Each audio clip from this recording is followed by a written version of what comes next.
E o desafio aqui é exportar as células da tabela para um arquivo CSV que pode ser aberto no Excel ou Google Planilhas, por exemplo. Quando essa exportação tem que acontecer? Quando eu clicar nesse botão exportar para CSV.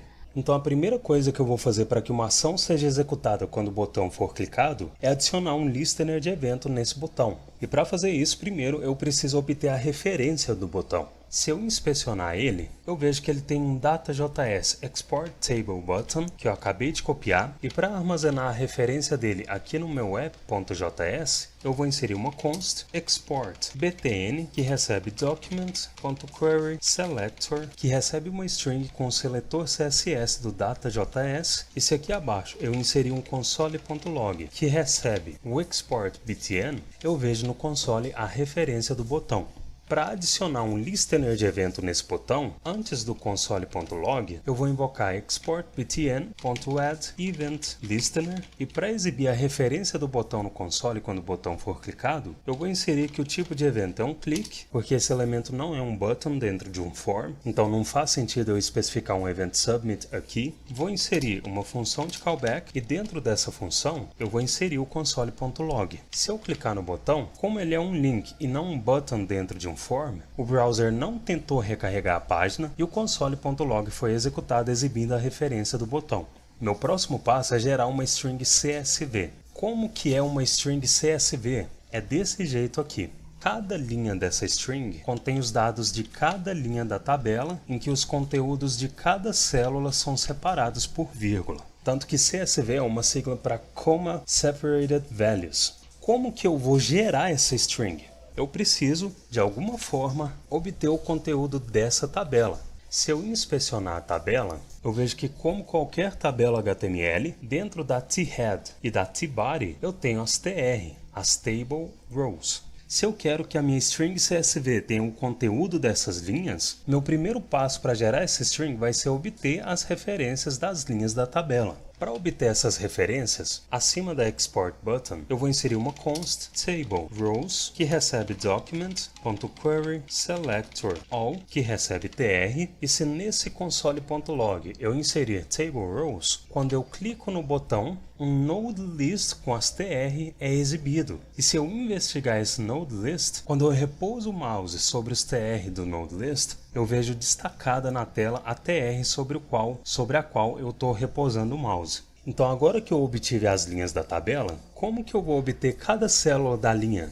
Observa que se eu clicar nessa TR, eu sou direcionado para o painel Elements e a TR que eu cliquei está selecionada e destacada. Dentro da TR, eu vejo as células dela e se eu descer um pouco, aqui dentro do T-Body, cada TR, ou seja, cada linha, contém as suas respectivas células. Então, como que através das TRs eu vou obter cada célula? É o seguinte, cada TR contém uma propriedade chamada Cells. Essa propriedade armazena um HTML collection que contém as células da linha. Ou seja, se esse table rows resulta em uma node list que contém as TRs da tabela e cada TR contém uma propriedade cells que armazena um HTML collection com as células da linha, para eu obter um array que contém HTML collections com as células de cada linha, eu posso encadear no table rows a invocação de um map. E como cada item do Table Rows representa uma linha da tabela, eu vou encadear nessa linha a propriedade Cells, certo?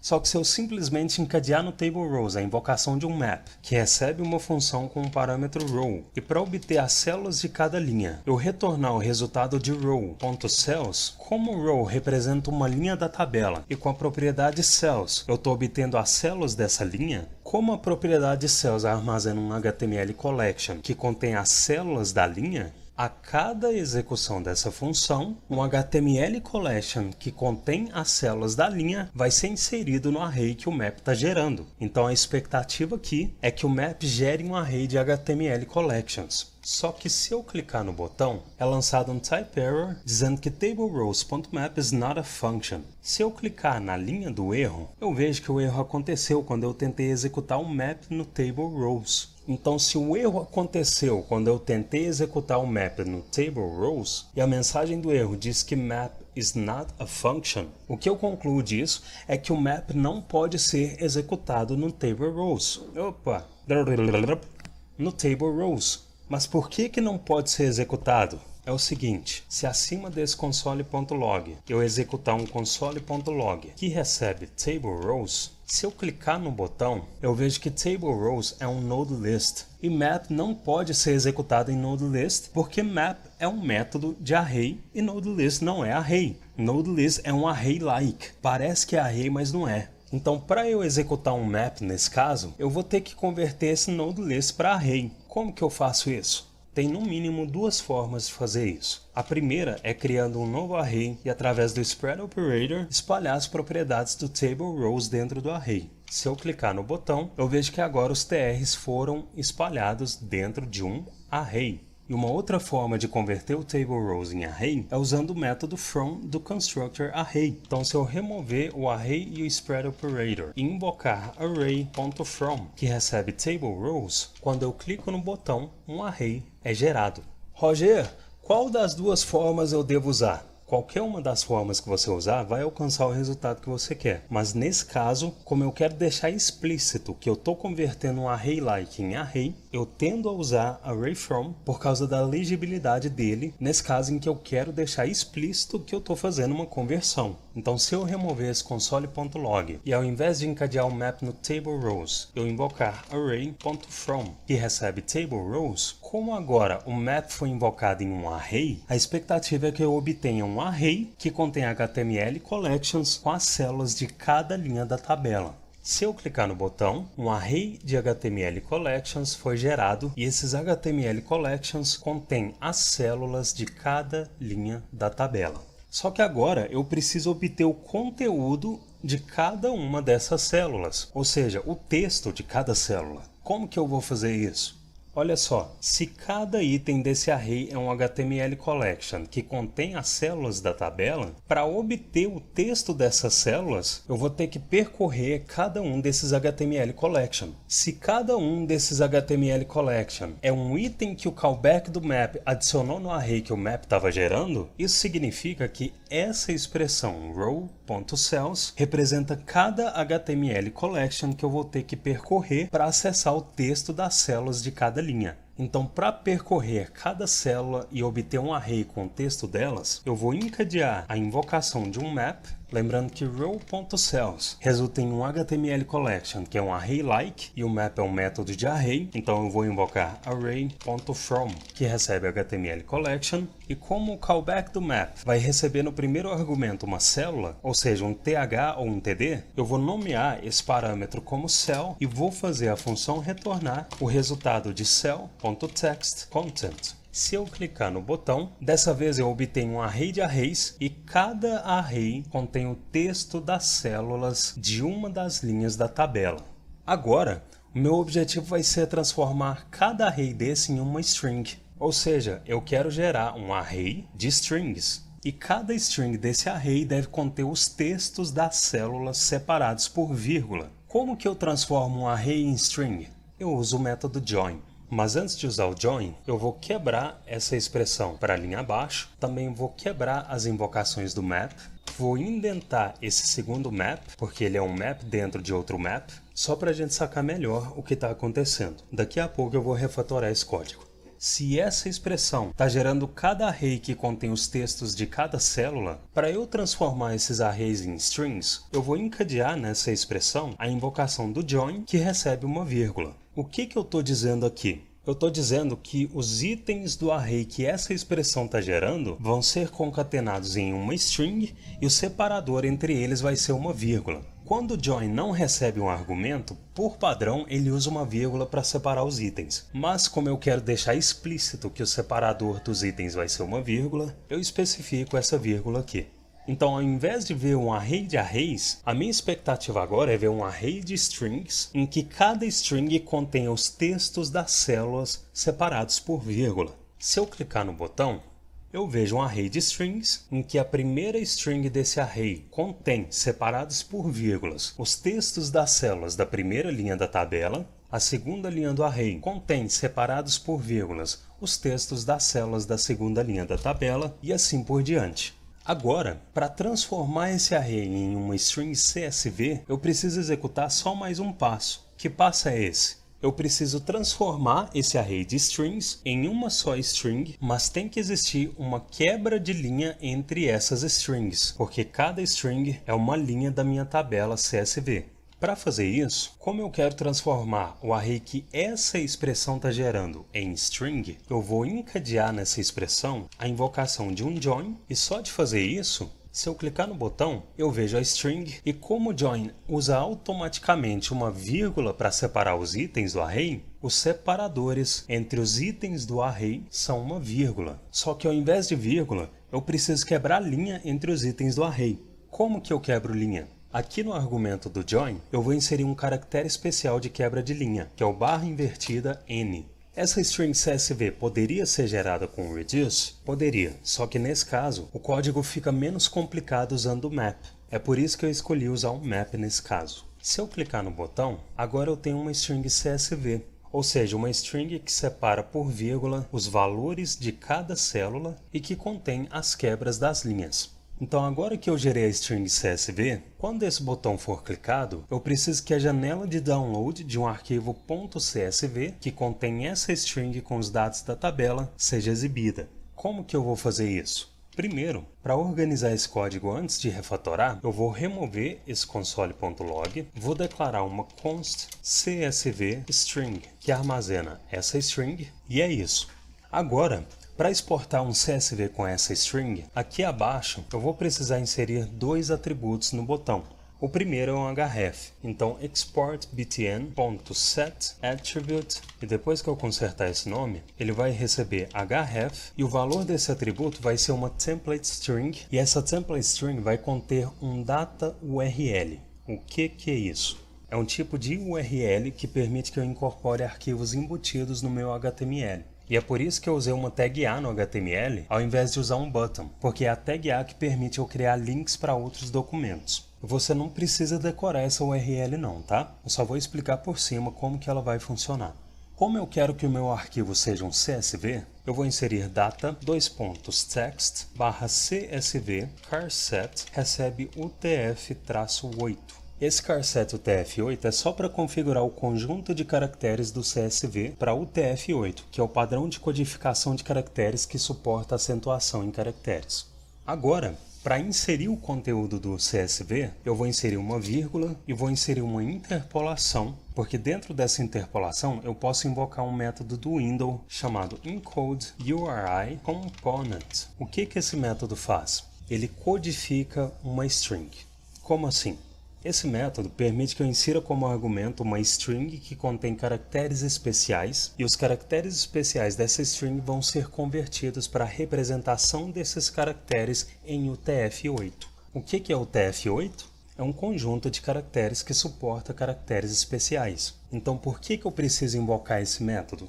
Para adicionar no documento CSV que eu estou criando o suporte a caracteres especiais. Então, como argumento desse método, eu vou inserir CSV string. Se eu não usar esse método e inserir a string CSV, alguns caracteres no documento CSV podem ter erros de renderização. Beleza? O segundo atributo que eu preciso inserir no botão é um atributo download que contém o nome do arquivo e a extensão dele. Então, para essa linha não ficar extensa, eu vou deixar os argumentos dessa invocação em linhas separadas, e aqui embaixo eu vou invocar export btn.setAttribute, que recebe o atributo download, que recebe table.csv. Se eu clicar no botão, a janela de download é exibida para mim. Eu vou salvar o table.csv, vou tirar essa barra daqui porque me incomoda, e se eu inspecionar esse link, eu vejo o atributo download que recebeu o nome sugerido do arquivo, e aqui no href, se eu repousar o mouse sobre esse link, você vê que ele exibe todo o conteúdo do CSV. E é importante você saber disso para que você fique ciente que você não deve usar uma URL do tipo data que expõe dados sensíveis. Senhas, informações privadas, qualquer tipo de informação que deve ficar protegida e inacessível a pessoas que não têm autorização para ver essa informação, não deve ser exposta em uma URL do tipo data. Como o desafio aqui não envolve informações sensíveis, eu tomei a liberdade de usar uma URL do tipo data. Beleza?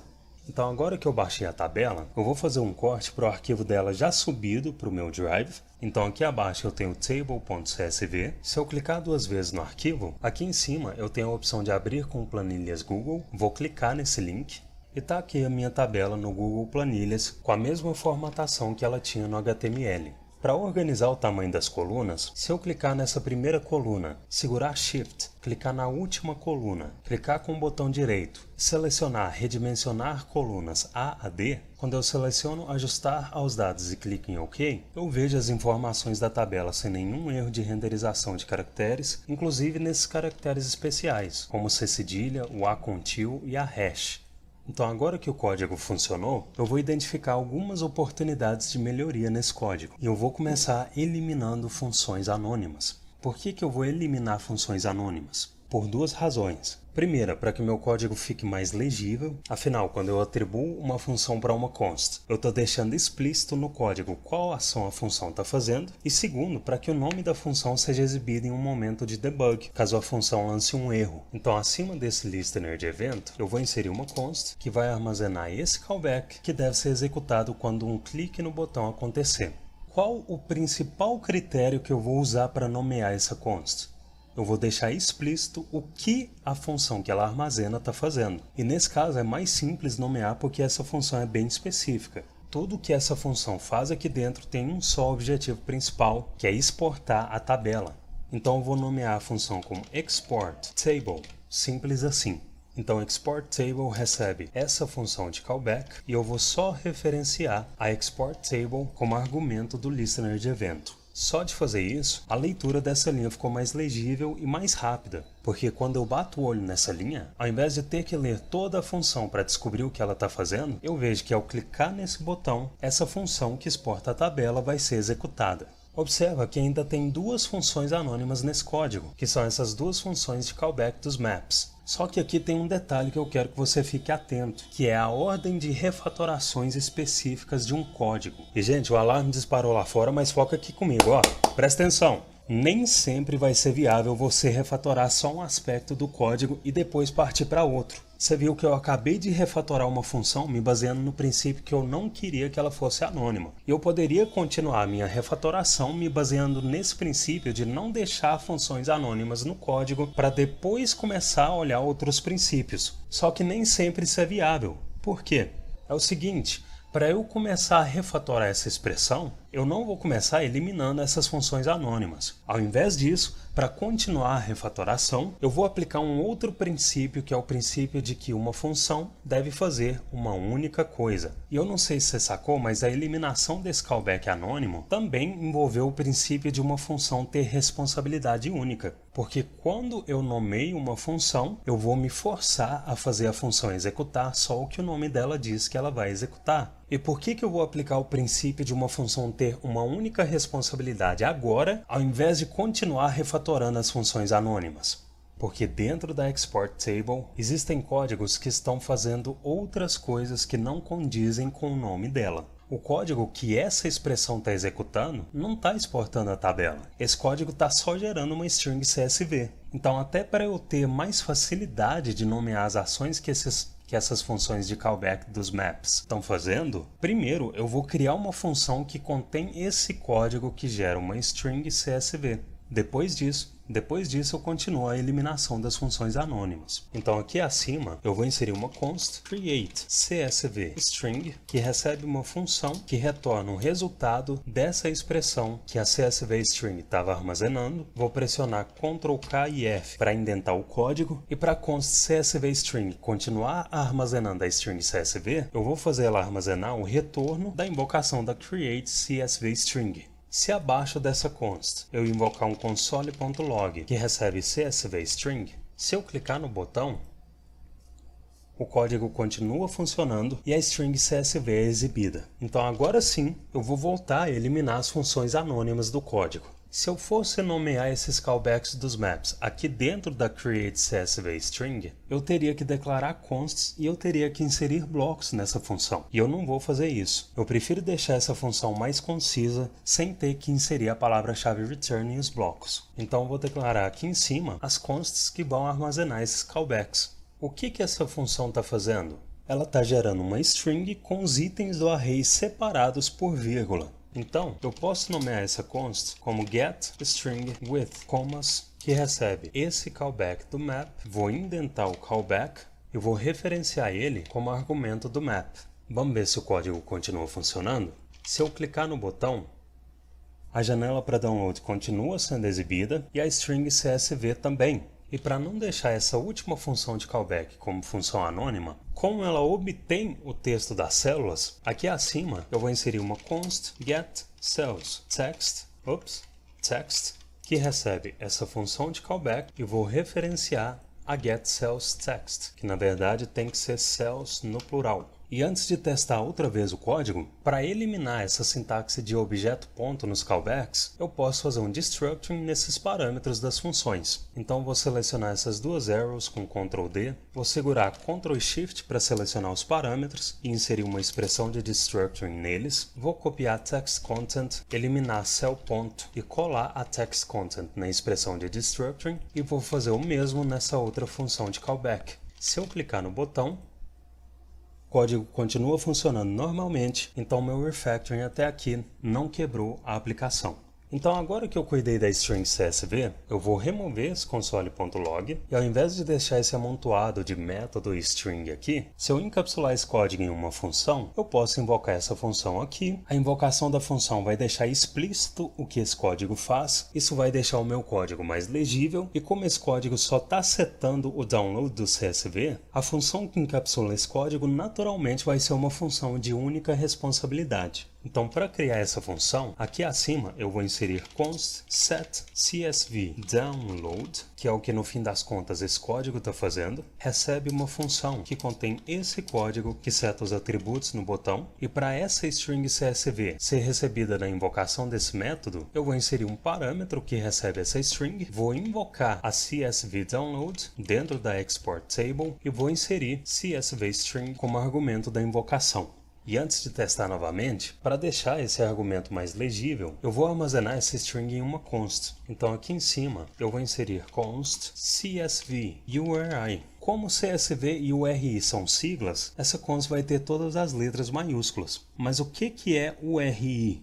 O URI é uma sigla para Uniform Resource Identifier, ou Identificador Uniforme de Recursos, se você preferir. E esse nome só quer dizer que essa string é uma referência para um recurso. O que é um recurso? Na web é qualquer coisa identificável, ou seja, uma página, uma imagem, um documento, um vídeo, etc. Então CSV URI recebe essa template string, vou referenciar essa const como argumento e também posso voltar esse método para uma só linha.